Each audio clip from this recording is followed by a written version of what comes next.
quite a bit, yes. If I recall correctly, they are a training clan, so they're all about trying to help other players get good, which is really cool to see.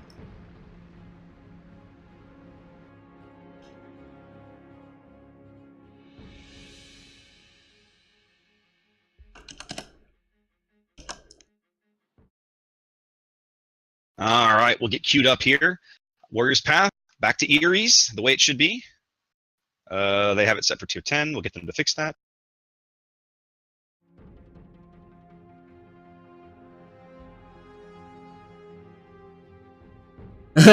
We love you too, Raptor.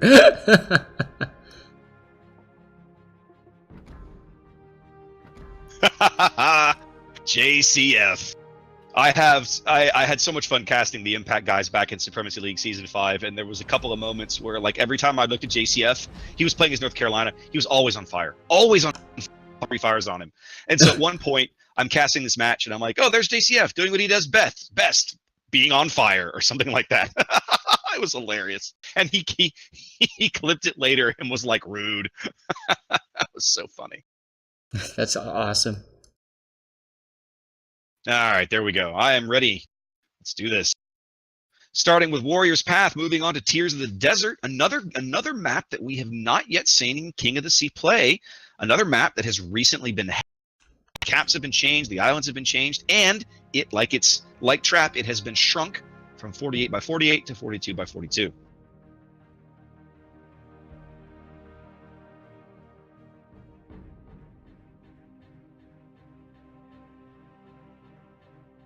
Maybe we'll see loop, maybe not. Depends on how this match goes. Everybody is ready. Ooh, I need to get my overlay fixed. There we go. To that one, haha! Yeah, I wasn't set there. Well, this is my in-game overlay, right? Like, no one can see that screen yet. And on OBS, that's my prep screen. Yeah. Oh, you're looking at the match card right now. Ah. Oh, that reminds me. Gotta help me remember to tell Quad that the match cards. He's using the old Trap image still. I sent in the new one, but I guess he forgot about it. Rip.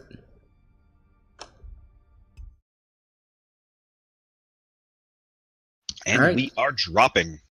Droppage! You know, I was going to say, it's a pretty bad sign. Just last game, I went to go grab my glass of wine, and I grabbed my mic by accident. All right, here we go. Looking at Impact, we are looking at Hakuryu, of course, Montana, and Republique, another team taking the new French battleship. Double Des Moines, Henri, Slap, and an Henri. I would not have put money on that. No. Hindenburg, and double gearing. Talk to me about Adopt. So Adopt, we've got Hakuryu, we've got Montana and Yamato folded 1,000 times.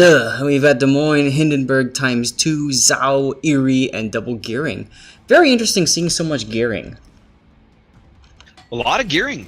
Yeah. A lot of gearing. I'm actually a little surprised. Needs more Z52. Well, if for no other reason than, you know, we saw a lot of Grozavoy out of 07 last event.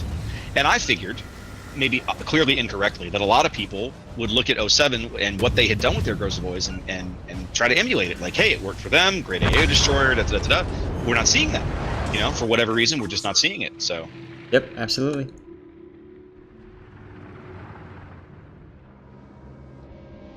Alright guys, bear with me as we get to our... What is happening here? Alright, here we go. Our Yamato just completely blocked the Montana. Oops. Alright, so it looks like our team here, Adopt, is going mainly for B and C. What about you guys? So it appears what they're using the Henri and the Republique for, and now that I look at it, I really like this play. The Republique and the Henri are going to be their flankers. These guys are going out towards A. It looks like they're going to be either there to kite or to push very quickly if there is not enough force over there to stop them from Adopt. So yep. Most of Impact's force is heading to BC, Montana, Hindenburg, Des Moines. We got one Des Moines going to each cap and one gearing going to each cap. That's very interesting. Yeah, the Des Moines, or sorry, the French cruiser, the Henry IV, is really good at getting different parts of the map quickly. So I like that idea that they're going on the flank. They can switch and go to B pretty easily. In the Republic, of course, well, we know how good they are at killing cruisers. A lot of fighter dancing over B, but nobody's really engaging. Nobody attempting to strafe or lock anybody else's fighters down. Yep, here's that puppet match of I'm gonna stare at you angrily across the other side of the map. A lot of staring going on with these fighters. Titusson looked like he was going to duck into B with his gearing, but he turned around. Apparently the fighters convinced him he didn't want to be spotted. Yeah. Congo Pride's gearing has slowed to probably about half speed here as he is leading Uber Sniper's Des Moines over to C. I'm assuming Congo is going to smoke him up to the edge of C, as the gearing on the bottom end of C has already been, the enemy gearing has already been spotted. Which gearing is that, by the way? Gull 667, and here's the challenge that you face as a carrier player. I've done this before myself, is you have to figure out where exactly the anti-air auras lie on the enemy ships, and you have to be very careful not to stray into that aura. We just saw that the Yink 59 strayed into the gearings anti-air a little bit, and the Des Moines, and lost a couple fighters because of that. Yep, saw that. And so this is a constant. Am I being spotted? Am I being shot at? I gotta pull them back. I gotta push them forward. My team is yelling at me. I'm constantly being spotted. Do something, carrier, and all this kind of stuff. And it is so much work to provide that kind of vision for everyone. Absolutely, it is. Titusson now in the north end of B as Gull 67 spotted at the bottom end of B. Looks like he is going to run. Yep, he's headed out. Going to leave that cap right now. Titusson also accidentally steering out of the cap for a moment. Looks like he's going to reverse back in. Yep. Rip. Impact working B there, trying to force and driving off the destroyer. Looks like they might bag B here. Des Moines just popped radar. Kaiser. Yeah. So that gearing is being convinced to go away. Des Moines gearing at C versus Des Moines gearing at C. Pretty, mirror match there. Nobody really making much headway there. I'm wondering when, let's see, who are these? Potato Quality and Slap, the Henri and Republique. I'm wondering when these guys are going to figure out that they could literally just have their way with A. Well, all they really have to do is, well, they can't really cap it, but there's nothing over there that's going to cap it. So as long as they're able to put in some work and push those guys back, they're going to be able to push that side of the map if they want.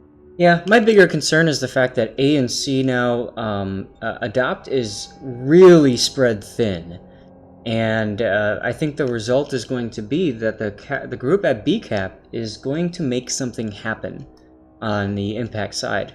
I think so. Impact now bagging B with about 5 minutes gone, moving out to an early lead as they start to rack up points here on Warrior's path. Right. One quick note about the Des Moines. One thing to note about the Des Moines is it's not exactly a good pushing ship. It's a really good defensive ship. So you can see Der Kaisersley and whoever this other Des Moines is, Uber Sniper, they're both in defensive positions, basically daring the enemy team. Come at me, bro. JCF Montana now dodging some torpedoes here. It looks like he's the big piece, but then now we look up and see Vengeful Captain's Yamato on the opposite side of the cap as well. Tremendous amount of firepower on both teams focused around C right now. Meanwhile, the Des Moines is taking shots from the gearing in smoke, which is unfortunate. Torpedo strike crawling up the one line now, looking like it's going to go for Potato Quality's Republique. He's trying to shift his rudder and get some speed. He was trolling very slowly. He's turning out of the strike now. This is going to hurt a lot. Here comes the strafe, but it's going to be late. 7 torpedoes into the water. Let's see how many land. Probably 4. Looks like he is going to eat at least 4 of these, maybe 6. Nope, he's going to take 5. Yep. Zath calls it. He was forced to drop early by those fighters coming in, but actually that was pretty fortuitous. He got more torpedoes than he probably would have. Worked out well. Well, Impact working their cap control now. They have capped B and C, successfully keeping Adopt out of the caps. Look at B cap here. That entire strike wing was just like, nope, nope, nope. They saw the fighter. Yeah, I don't blame them. A good fighter strafe will wipe them all out. I don't blame them at all. Impact now moves out to about a 100-point lead here. Content with their board position. If I were them, I would just kind of hold what I have. I don't see, there's no need to to make a push anywhere. It's up to Adopt to make a play. Vengeful Captain is ramming his own teammate because, I don't know. He's getting focused and, Looks as if Gull's 67's gearing has looped all the way back around and is capping A. Not surprised. Yep, there it is. Yep, there he is, spotted briefly by planes. I'm a little surprised they didn't make that move with the Zao. Yep. That's what I was saying earlier when you said they could have their way at 8. I'm like, because I know that Zao's there. At the time, we hadn't seen the Zao yet, right? You knew, but we hadn't seen him yet. He just took a decent-sized hit there from somebody. Probably the Potato. Yep. And, yeah, but, I mean, they've got A now. But I guess what I'm kind of getting at is that, in my mind, if they had done that right, they didn't need to rotate Gull back. They could have capped with the Zao and just kept the attention focused on everybody else. There was no way for the Republic of the Henri to spot the Zao without help. I agree. Look at C. Gruski is in trouble. He is being forced to smoke right up against the island on the other side of the other gearing. He's pinned. Yeah. He's spotted in that smoke. He must be under radar. I would assume so. They can see him plainly. He's just within radar range, but the thing is, the island is protecting him as long as he doesn't panic. But we've got bombers coming in, so it's going to be interesting to see what happens here. JCF there looked like he took a few torpedoes. He's kind of low there, under 40,000 HP in his Montana. Looks like he's pulling back some. Yeah, but he's pumping back up. Captain's Yamato also on about half health. I was just about to say that if I was Adopt, I'd almost be trying to ram that Yamato down their throats. But they are obviously focusing him when they get the chance. And that was one thing I was going to notice or mention is the fact that the Yamato, even though it's got tremendous power, it hasn't been used at all in that capacity in this game. It's basically been the focus of the enemy team. As soon as you see the Yamato, you get it on fire like in 2 or 3 places. He's stoking fire, but he's not really doing much in return, I don't think. Oh! What? Gruski just took a big hit. He's at 4,700. Big hit from what? Pretty much everybody on the Montana and the Des Missed Moines. it completely. Wow, goodness gracious. Yeah, he got spotted briefly as he exited the smoke. I'm thinking by Congo Pride, although it could have been by air. Impact now moving out to a 250-point lead with 11 minutes to play here on Warrior's Path as Adopt just really struggling to make inroads at C. Yeah. They've got A solidly, although M squared's Hindenburg. Ooh, there he goes. I looked over, he was at 2,500 HP, and the Republic pinned him at a steep angle, and that was it. First kill of the game going to Impact.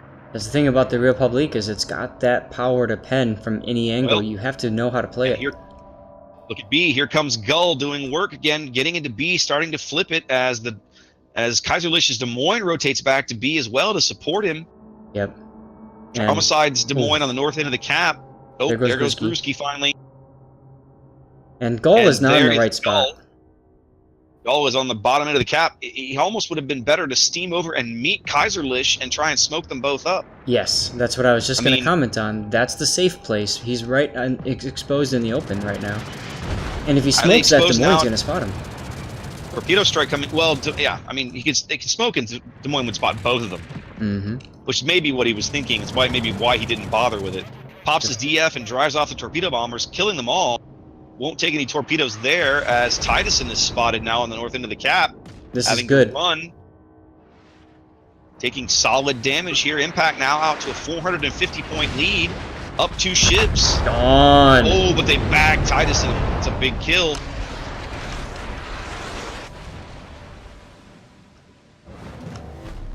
Narrowing the ship advantage there. Titusson is the first Impact casualty of the game as Adopt goes up on caps. They've got a lot of ground to make up. They need kills. Over 100,000 damage or health difference, and the Yamato is burning out. Indeed. Vengeful Captain is on fire. Yep, Impact has shelled out far more damage than they have taken. Here comes the Yamato. Shells out on Dramacide. Not getting much out of those. About 10k. RNG take it away. 12,000 HP. Oh, look at this Montana. It's going to have a beautiful shot here. JCF is about to have a beautiful shot on Vengeful. Here it comes. Shells inbound. Nope. Oh, Dispersion says no. That's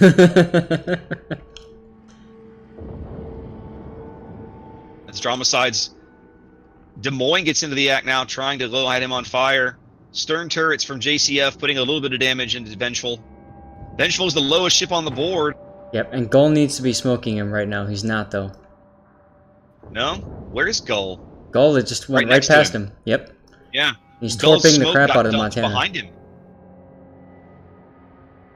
Here's that torpedo dodging minigame from the ads. Yeah. Impact lining up now for a charge down the channel between B and C. Congo Pride maneuvering, looking like he might get out there to lead JCF's Montana. Nope. Here are the torps that they suspected were there, and they are going to land none of those. Nope. But Having like we spotted commented those now- earlier, I mean, Go those ahead. weren't spotted till just now, right? Yep, they just spotted them, but Congo Pride was moving out there to screen for JCF and spotted those torps. But what I'm getting at is that we had planes that were nearby. Yep. So that's that spotting mechanic change. Vengeful Captain Yamato going down again, finally going down, giving Impact a 2-ship lead again, as also Kaiserlich's Des Moines goes down. Potato Quality putting those Republic guns to work once again. Yep. 3-ship lead now for Impact, even though they're down a cap. Adopt, I don't think they have the firepower left to really push and or hold any of these things. No. Go now. Go ahead. I was gonna say they're really at a point now where they've tried, right? They've made their big push, and they failed, and now they're just basically trying to clean up. As the Hakuryu takes him out. The sad thing is, if he didn't use defensive fire, he probably would have been okay. 4-ship lead now for Impact. There's a Hindenburg somewhere south of B. There he is, spotted briefly. And the Zhao and the Montana, of course, are still in A. So, I think at this point, it might be a good idea to talk a little bit about what mistakes were made. And I think the biggest mistake is not pushing A cap from Sooner. Yeah, from Adopt. They should have gone in A cap, especially with that Zhao. You take a ship that's got the concealment that beats everything but a destroyer, and you're not willing to use it. Well, it is a risk, right? Because the carrier knows you're there. Or let me rephrase that. He doesn't know you're there. He knows you're around, especially once the cap starts flipping. Sure. Speaking of the Zhao, he's about to go out. He's close range there with the Republic and the Henri. Oh. And that'll be in the game. But, once the cap starts flipping, they're going to send planes over, right? True. And as long as you've got DF, and Zhao's DF is not awful, you should be able to shred the spotters and still eventually cap. It becomes a bit of a dance then, right? Like it's about timing and how good the enemy carrier's timing is. Yes, and I think that's also speaks volumes to the difference too, and how powerful carriers are at spotting things. I mean, we don't see a Shimakaze at all yet, even though it just got buffed, even though it's got the best concealment at tier 10. Also, take a look at the plane kills. Compared to the last couple games, not so many planes being shot down at all. Not so many. I mean, I think this probably speaks more to just the quality of the carriers that you're seeing, right? They know how to dodge and juke and which ships they can approach, and what bubbles they can and can't get out of in terms of AA bubbles. Right, absolutely. Well, Impact taking game 1 of the match here as we moved on to Tears of the Desert. This will be our first time to see this map. Tears of the player base, Zath? I was going to say Tears of the players, Tears of the cruisers, Tears of the memes, whatever you want to go with. Indeed. This will be our first time to see this map in competitive play, certainly in King of the Sea. Very, very curious to see how teams play this map. I mean, everybody has an idea of how they played in clan battles, but this ain't clan battles. So I'm interested to see what these guys decide to do. Do you like the new tiers? You know what I do? I like it a hell of a lot better than the old one. Mm. The cap rearrangement I think the island rearrangement was not nearly as impactful as rearranging the caps. By changing the caps from that line that ran from southwest to northeast and flipping it 90 degrees to run them across the center of the map from northwest to southeast, I think they made a huge difference, and the map just plays so much better because of it. Yeah, and how about the fact that we made it's a smaller map as well, and they got rid of that god-awful landmass up to the north, that completely constricted movement for that northern team. Yes, indeed. Yep.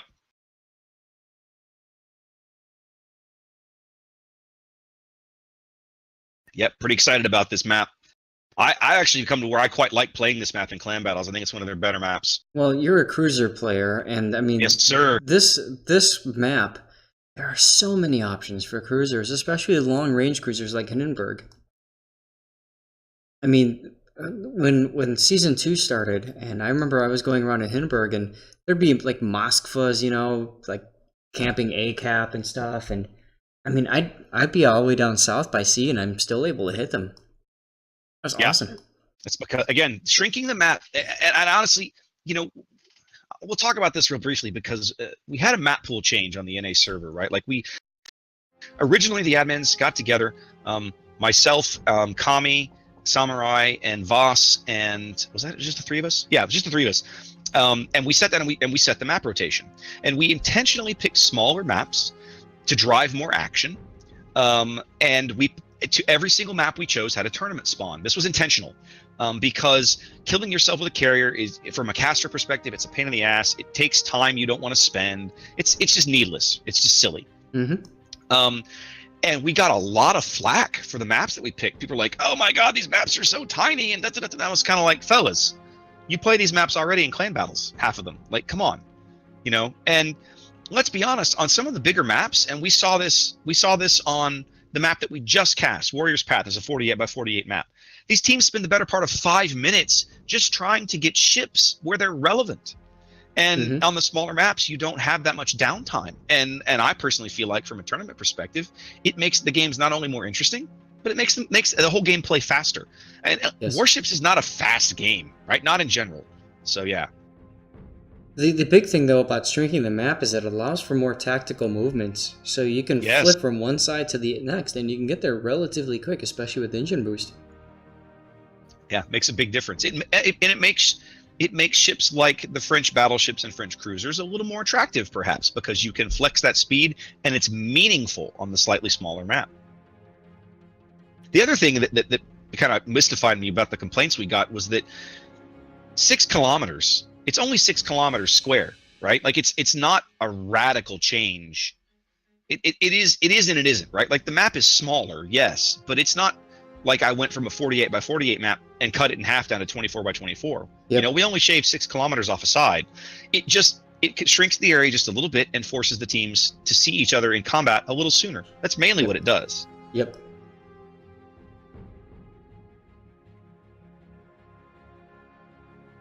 Looks like we're about ready to drop game 2.